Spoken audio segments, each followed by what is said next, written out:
if you are someone with, 5,000, 10,000, 20,000 followers, don't feel like you're not at a place to pitch brands yet. Like the trend with influencer marketing has become that macro and nano influencers are working with brands even more these days, and brands want to work with them even more because if you have, 40,000 followers, you are at a place where you're able to actually engage with your community and engage with the people that follow you. And your followers think of you. I hate, like, whenever I say follow, your audience thinks of you. I think of it as like a cult. I hate saying that. Your I know. It's like audience. the term influencer. Like these words have just gotten like dirty over the I last know, I years. get it. Your audience thinks of you as like a trusted friend, right? That they actually have a connection with. That is my guest today. Her name is Christina Galbato. She also has her own podcast called Her Life by Design.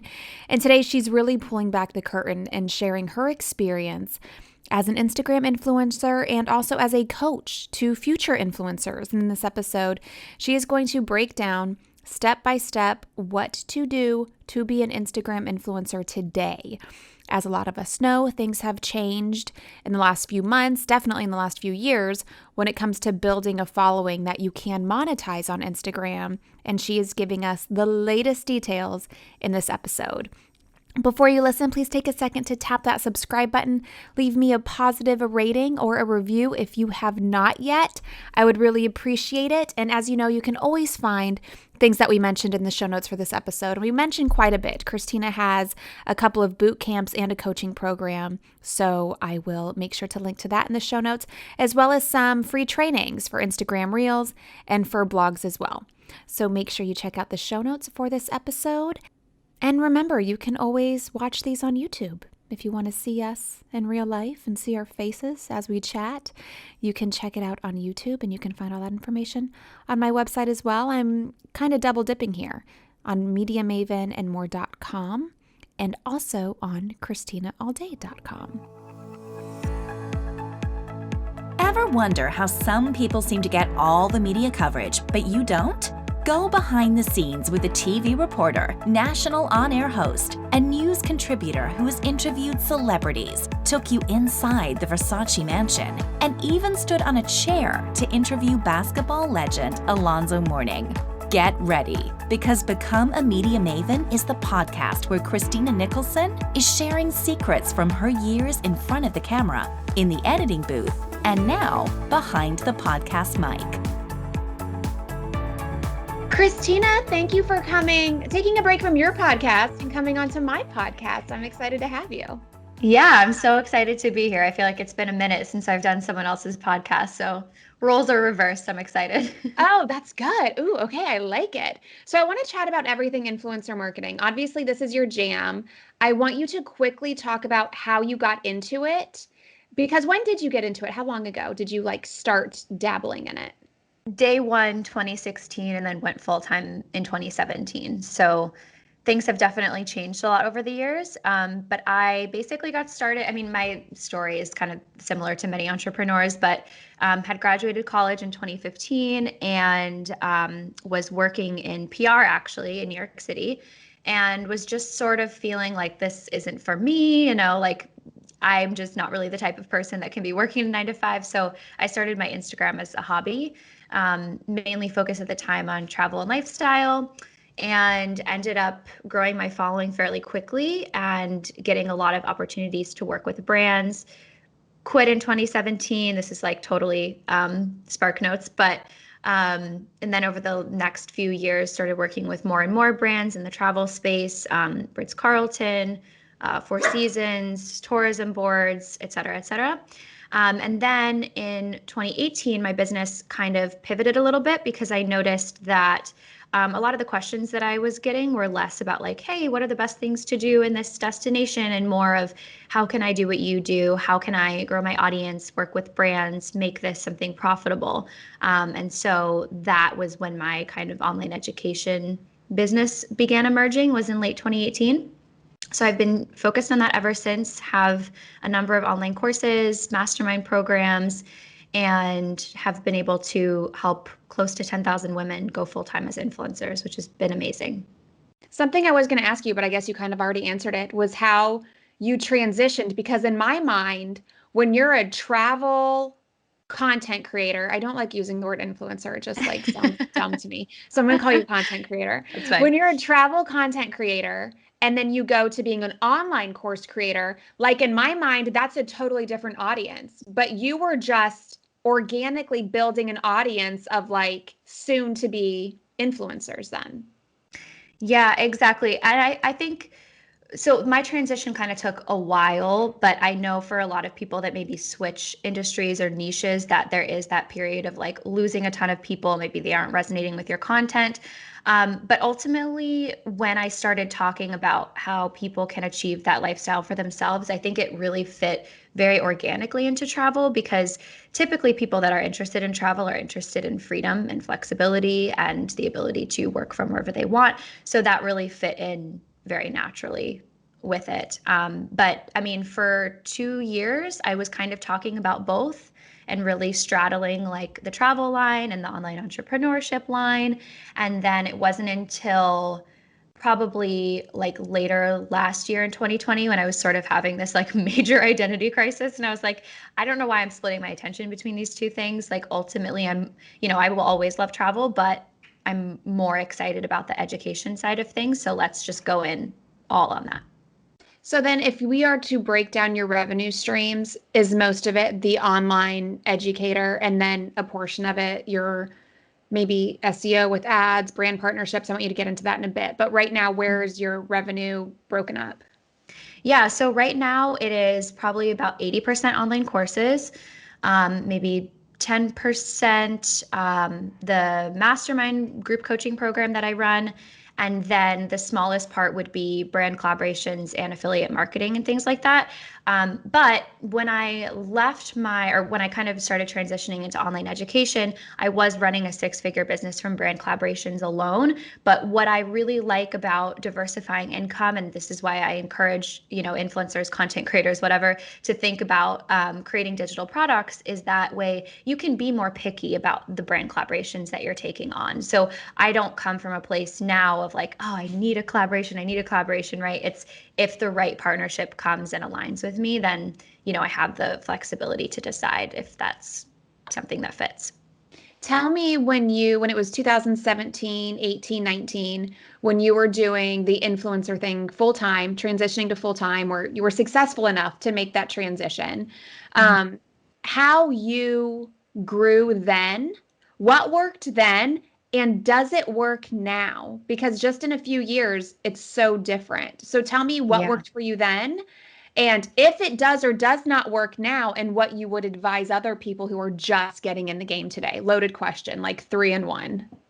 Yeah, I'm like, I want to take notes on this answer before I start. But when I started, I think the biggest difference overall is that in 2016, 2015, that time period, you could really show up on Instagram without a strategy, right? Like you did need to be consistent. That's kind of the same thing as nowadays, but you could really show up without a strategy in terms of like what kinds of what your content pillars were and just kind of posting willy-nilly, like kind of off the seat of your pants, like, oh, I have to post something today. And you could grow that way.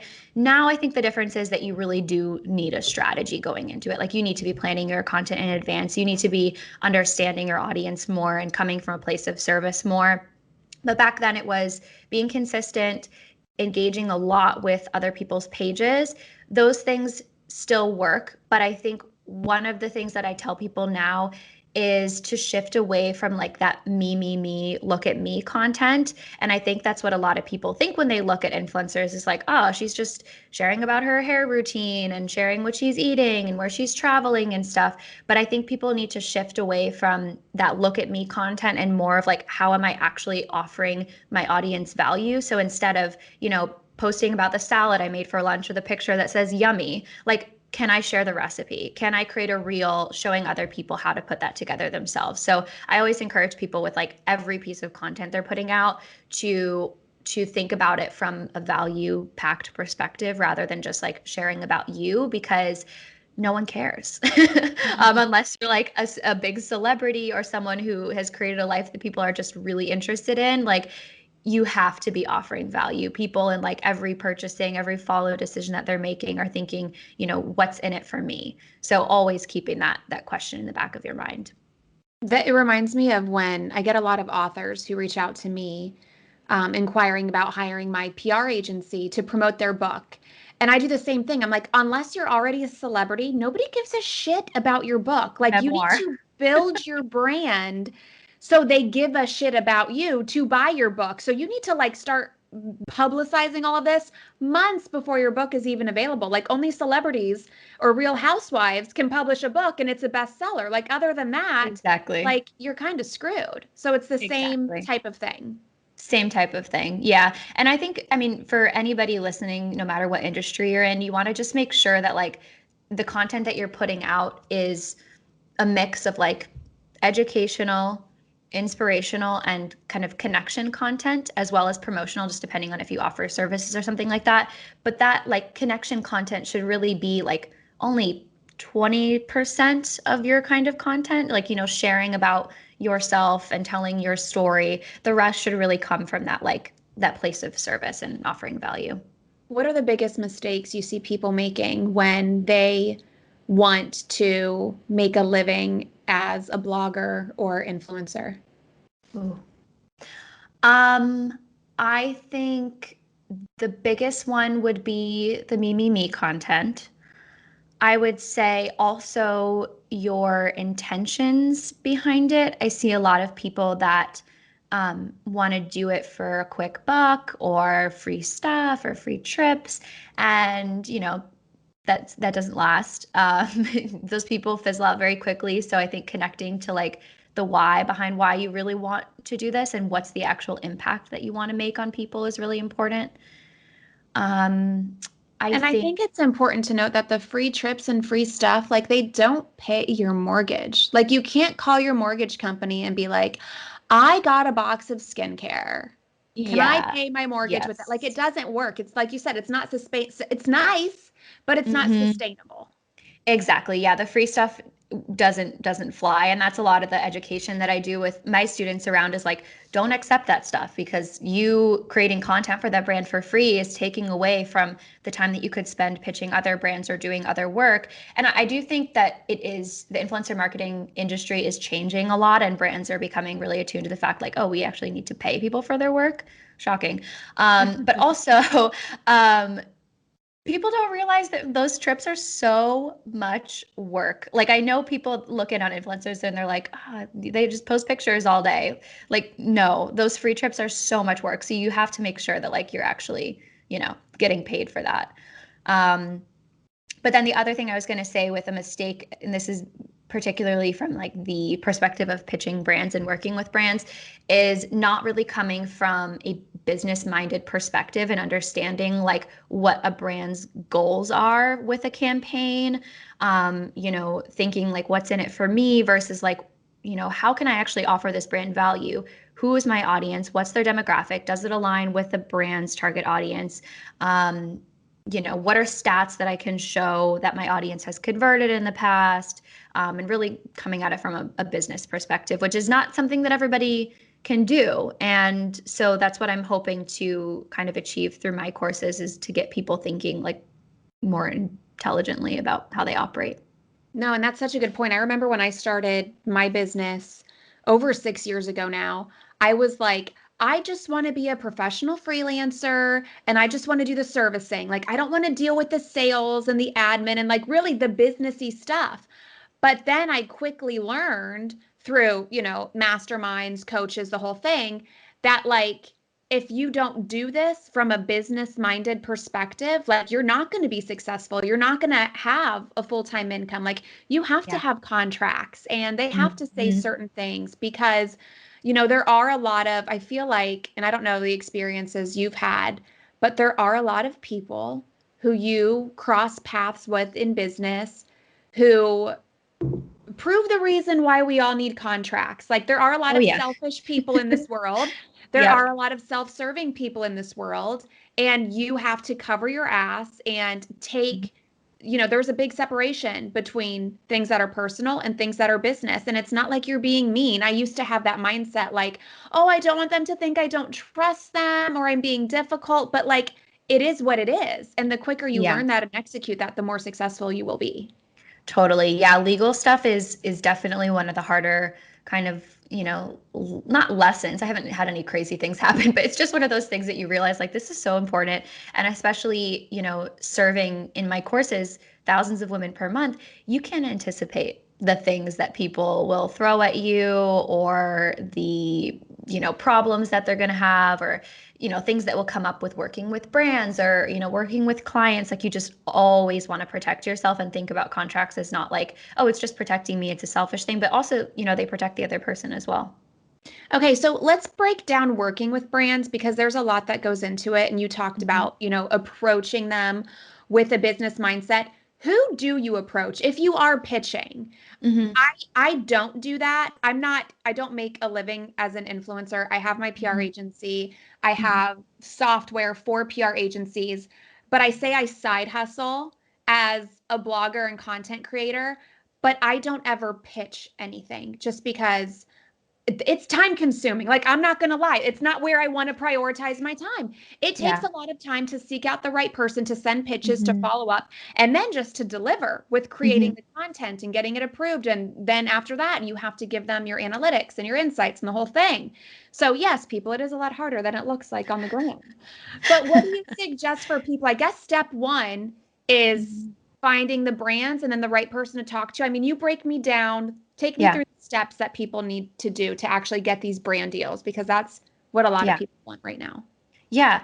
The first thing I want to say too, before I get into like the tangible steps is, if you are someone with, 5,000, 10,000, 20,000 followers, don't feel like you're not at a place to pitch brands yet. Like the trend with influencer marketing has become that macro and nano influencers are working with brands even more these days, and brands want to work with them even more because if you have, 40,000 followers, you are at a place where you're able to actually engage with your community and engage with the people that follow you, and your followers think of you. I hate like whenever I say follow, your audience thinks of you. I think of it as like a cult. I hate saying that. Your audience, it's like the term influencer. Like these words have just gotten like dirty over the last. I know. I get it. Your audience thinks of you as like a trusted friend, right? That they actually have a connection with, versus a larger celebrity, 500,000, a million, millions of followers. They see as more of a celebrity type. And so brands are noticing that they actually oftentimes get a higher conversion with micro influencers. So that's my first thing, is that anybody listening that feels like, oh, I got to grow 10,000 more followers, it might not be the case. The first overall thing is you want to just make sure that you, and this might seem obvious, but apparently it's not with what I've seen. You want to create content that will attract the brand that you want to work with. So for example, I see a lot of influencers that, they want to be in the luxury travel space, but they're creating content that is like about budget travel, and they're talking about backpacking, and they're like, Christina, why is, Ritz-Carlton not reaching out to me? And it's like, well, because you've created this brand where you're an expert in budget travel. They don't see the return there. They don't, they know that your audience is not going to be interested in their brand. They're just not there. So that's the first thing, is creating content that will attract the brand that you want to work with. Then I would say to get on influencer marketing platforms. I have a whole blog post about these, but some of the top ones would be like Collectively, Fohr, which is Fohr.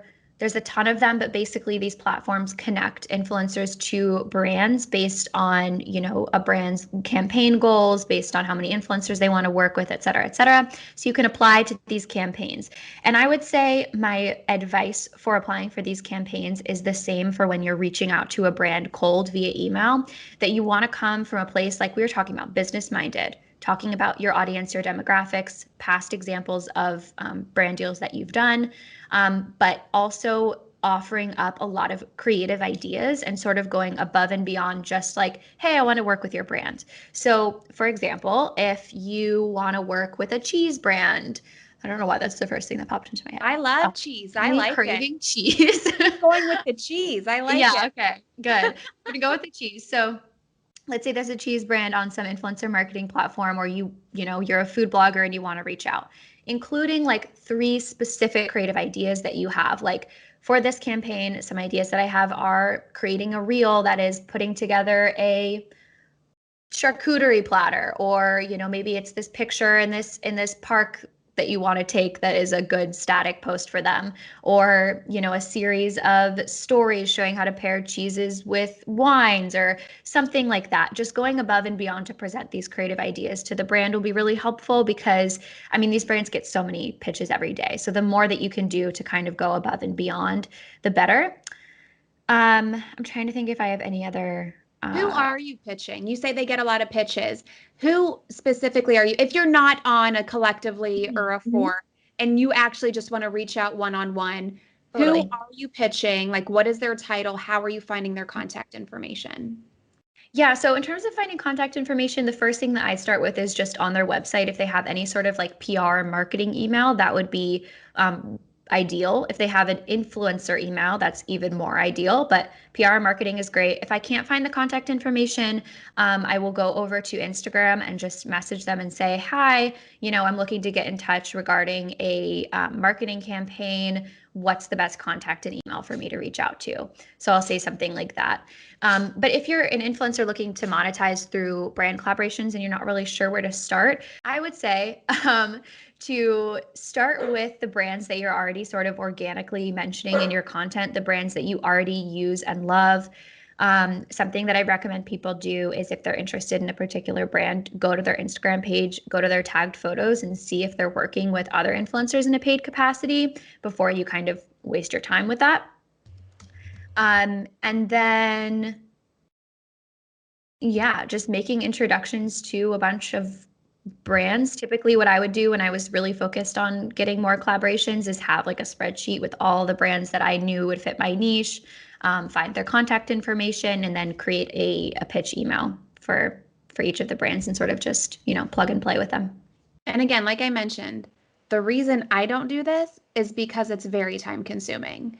But if you want to do this full time, and I think that's another misconception a lot of people do, like you said, they think it's just like an easy breezy thing because that's what it looks like on the internet. It's just like when I was in TV, people thought, people still do, right? Look at all these so-called media experts we have today.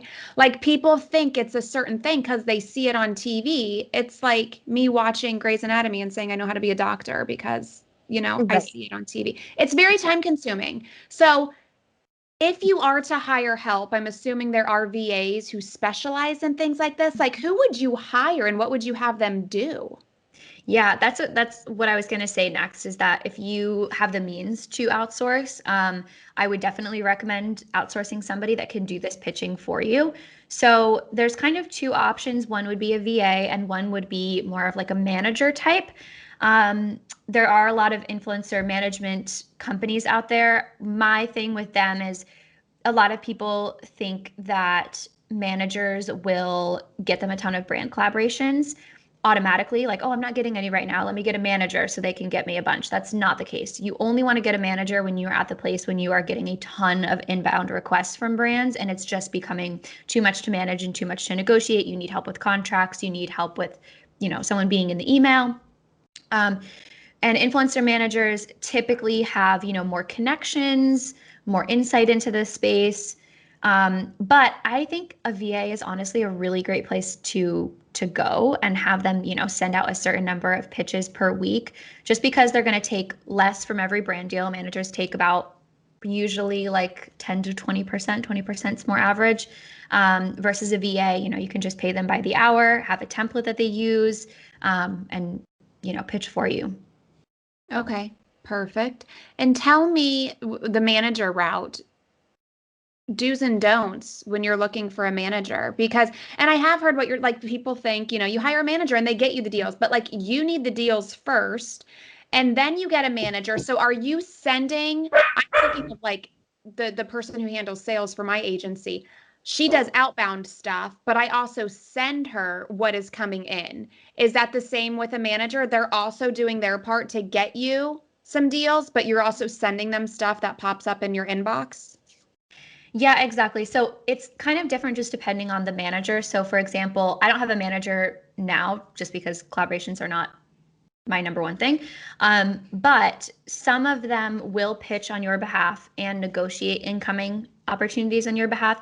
Others will only negotiate incoming opportunities. So you just want to make sure, like my preference is that they're doing both, and they're doing outreach and negotiating anything that's coming to me. But just making that really clear.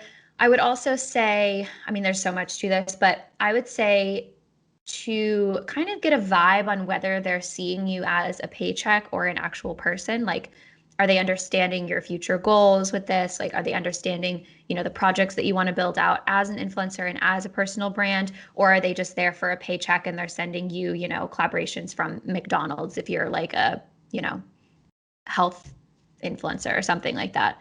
So that's more of a vibe thing. I have a whole like hour-long podcast episode on this with my old manager, if anyone's interested in kind of scrolling back to 2019 on this. But yeah, it goes more in depth on all of that stuff. And that's on her Life by Design podcast, right? Yes. Yep. Okay, we will link to that in the show notes. Wrapping this brand collaboration combo up, tell me about the follow-up. What's the follow-up look like after you send an email or a message? You mean for that first initial pitch? Right. Yeah, so I would say the first thing is don't be afraid to follow up. I typically follow up twice. I learned that in PR. I don't know. I'm sure it's annoying on the media side of things, but I would say don't be afraid of following up. Usually I'll follow up like twice with 2 to 3 business days in between. I would just kind of continue to offer value. Like, don't say, just following up on this email, can't wait to hear back, but, go more above and beyond and be like, I was thinking about this even more, and this is another really great idea I have for it. And don't be afraid to continue sending stats from your audience, examples of previous campaigns. And then when you're done, I mean, obviously, if somebody's paying you to do a job, you need to get that approved. You cannot post anything without their approval on the image and the caption. But then after that, I feel like, and I know just working on the PR side with influencers, a lot of times after they get their dinner or whatever it is, they like go MIA. And it's like, no. Like, you're making me like comb through all these posts. I don't know your views from stories. I don't know how many swipe ups you had. I find a lot of people kind of go MIA and they don't tell you how it went. So what's the best way to follow up after you have delivered the service you were paid to deliver, which I'm sure this is all in contracts as well. But for people who maybe they haven't worked that far with influencers or with brands, how do they really like put the bow on top? Yeah, that's another thing too, that, people not really seeing this as a business and seeing like, oh, well, I got paid. That's it. So 2 things here. You want to be professional, and you also have an opportunity to continue the relationship if the campaign went well. So what I typically recommend doing is sending a wrap-up email with like a link to a Google Drive with a bunch of screenshots of story analytics, of your post analytics. And then in the email, linking out to that Google Drive where they can go see insights from the campaign.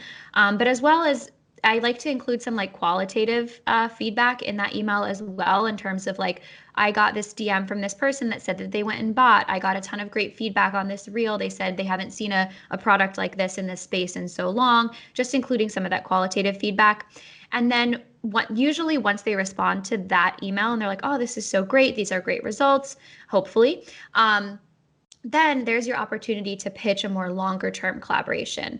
I always recommend that influencers go for long-term collaborations because there's so many brands that, they want just one post promoting their brand. And I think unless you are some extraordinary influencer with this audience that just converts on the flip of a switch, like that's going to be really hard to get optimal results. So I always recommend that you try to get at least like a 2 to 3 month longer term collaboration.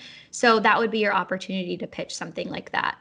And just explain to the brand that, if I'm posting about this over and over again on Reels, stories, posts, et cetera, like your return is going to be a lot higher. And I think that wrap-up email with those screenshots, like that's almost a great thing to use to pitch a brand. 100%. 100%. Yeah, I like to include, so in my media kit, there's things like demographics, about me, brands I've worked with, but also you can include a few case studies as well, including like what the scope of the campaign was, what the goal of the campaign was, as well as those sorts of results with screenshots. I like that.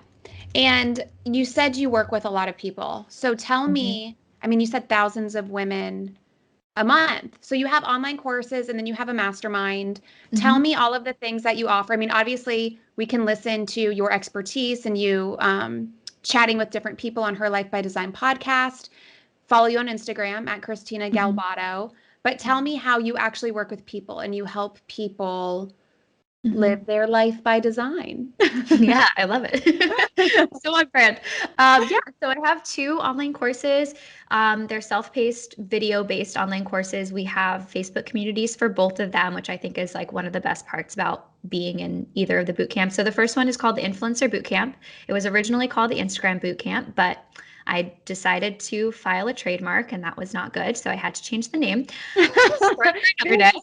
Well, it's the Yeah, business mindset. yeah, exactly. Did not have a business mindset with that decision. So anyway, that influencer bootcamp is focused on creating a unique brand on Instagram, standing out from the noise, growing an engaged audience, and pitching brands. And then I also have the blogger bootcamp. So the blogger bootcamp is focused on growing your blog traffic and your email list. So I think Instagram is great, but you never, ever, ever want to rely on social media to house your entire audience and your business. So I think having a blog and an email list in particular is one of the smartest things that you can do if you have a personal brand online. Just, because you do not control the algorithm, you don't control how your content is being seen at the end of the day. So that course is focused on your blog and your email list. And then my mastermind program is a 6-month group coaching program that I run twice a year. Really, the only kind of opportunity that I give my audience to work with me in a more one on one capacity. We have 4 other support coaches that do support calls every month. I do a support call every month, and we have a Slack channel for Monday through Friday support as well.